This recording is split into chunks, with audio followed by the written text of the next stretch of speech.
Wa amma man khafa maqama rabbih wa nahan nafsa 'anil hawa fa innal jannata hiyal ma'wa. Adapun orang yang rasa takut akan keadaan semasa dia berdiri di mahkamah Tuhannya, orang yang khawatir tentang keadaan dia ketika mana dia akan menghadap Allah di padang mahsyar, sedangkan dia telah menahan dirinya daripada menurut hawa nafsu, iaitu ketika mana di dunia dia takut keadaan dirinya semasa menghadap Allah nanti. Dalam masa yang sama, sepanjang di dunia dia sedaya upaya menahan nafsu syahwatnya, maka sesungguhnya syurga lah tempat kediamannya. Disebutkan dalam ayat ni dua sifat orang beriman itu. Yang pertama, dia rasa takut, dia sentiasa rasa cemas dan gerun mengenangkan keadaan nasibnya di padang mahsyar nanti, ketika mana dia dihadapkan di hadapan Allah Subhanahu Wa Taala, manakala segala amalannya akan ditimbang di atas dua neraca timbangan, dilihat amalan baik dan buruknya. Dia khawatir keadaannya waktu itu. Kalau khawatir maknanya apa? Dia tak rasa selamat, dia tak rasa yakin dan tenteram, hatinya sentiasa dalam keadaan takut dan berwaspada. Dan demikian adalah sifat orang beriman. Tinggal lagi, di samping rasa takut, ada rasa apa tuan-tuan? Takut dan berharap. Bukan takut sampai berputus asa. Dia takut kemurkaan Allah, azab Allah, balasan seksa Allah. Dia takut semua itu. Tapi dalam masa yang sama dia berharap. Dia berharap kepada keredaan, rahmat dan pengampunan serta balasan ganjaran yang baik Allah Subhanahu Wa Taala. Dia berharap kepadanya. Itu sifat yang pertama. Sifat yang kedua yang dinyatakan dalam ayat ini ialah dia menahan dirinya daripada hawa nafsu. Kerana ini merupakan salah satu ancaman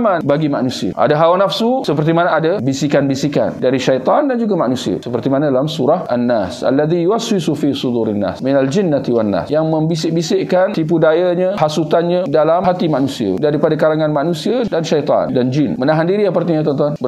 Bersabar dalam mengerjakan ketaatan. Kenapa? Kerana terpaksa menundukkan hawa nafsu antara lain. Maka apa balasan dia? Balasannya ialah syurga. Ini dalam surah An-Nazi'at ayat 40 dan 41.